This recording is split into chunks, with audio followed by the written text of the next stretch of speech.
আমাদের হাসপাতালে ইন্টার্নদের যে কোয়ার্টার আছে সেখানে ড্রেস চেঞ্জ করার একটা ভিডিও পাশের বিল্ডিং থেকে একজন ধারণ করে।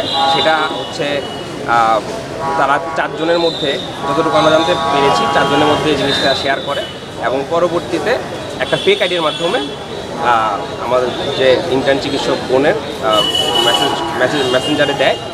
সেটার পর থেকে তাকে হুমকি দেওয়া হয় যে এই ভিডিওটি ভাইরাল করে দেওয়া হবে এবং ওরা 1.5 লাখ টাকা দাবি করে।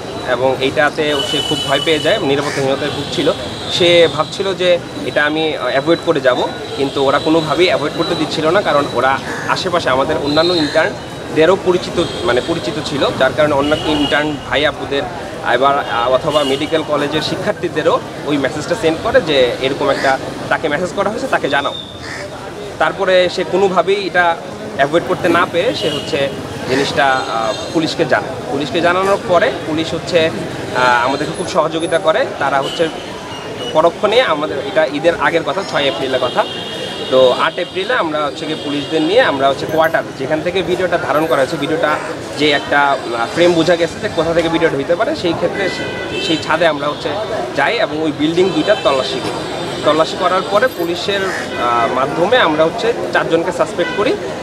এই 4 জনের পরে কম্পিউটারে এবং মোবাইলে সেই ভিডিওটি পাওয়া যায় এবং যে ফেক আইডি ছিল সেই ফেক আইডি লগ ইন করা ছিল, এটা পাওয়া যায়। বিভিন্ন হুমকি দেওয়ার পর বা তাকে চার্জ করার পর সে স্বীকার করে। সাথে সাথেই তাদেরকে থানায় নিয়ে যায়। থানায় নিয়ে যাওয়ার পরে আমাদের এখানে অনেক ইন্টার্নরাই ছুটিতে ছিল, যার কারণে তাদের উপর মানসিকভাবে বিভিন্ন খুব চাপ প্রয়োগ করা হয় যে কোনোভাবে কেসটা উঠিয়ে নেওয়ার জন্য। কিন্তু বিষয়টা অনেক বেশি জটিল হওয়ায় ওদের খুব নিরাপত্তাহীনতায় ভুগছিল, সেই কারণে ওরা বাসা থেকেও বের হতে পারছিল না, আমাদের কোয়ার্টার থেকে। তো সেই ক্ষেত্রে ওরা কিছুদিন বাসা থেকে বের হওয়ার পরেও ওদেরকে ফলো করা হয়েছে, ওদেরকে বলা হয়েছে যে যদি কেস না উইথড্র করা হয় তাহলে ওদেরকে দেখে নিবে। এবং ঈদের আগে তাদের অনেক পাওয়ার, সেটা বোঝানোর জন্য তাদেরকে বিভিন্নভাবে হেনস্থা করে এবং টাকাও দাবি করে।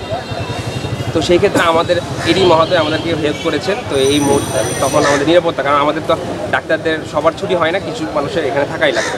তো আমাদের মানুষজন কম ছিল, যার কারণে ওরা বিভিন্ন হুমকি ধমকি দেওয়ার পরে আমরা খুব নিরাপত্তাহীনতায় ছিলাম।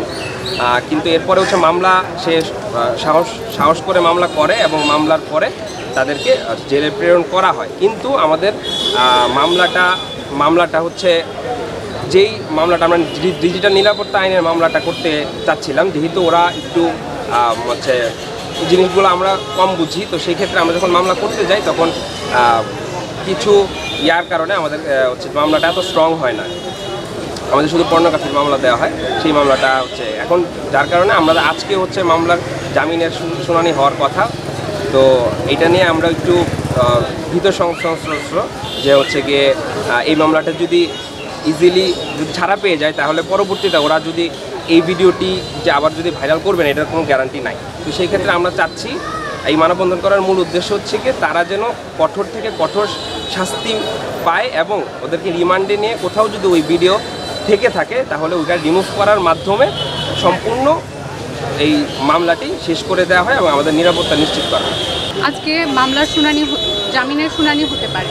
তো আমরা এই বিষয়ে ভীত সন্তুষ্ট যে তারা হয়তো ছাড়া পেয়ে যেতে পারে। আমাদের উপর আমরা এমনিতেই নিরাপত্তাহীনতায় ভুগতেছি, আমাদের আরও হুমকি দেওয়া হচ্ছে।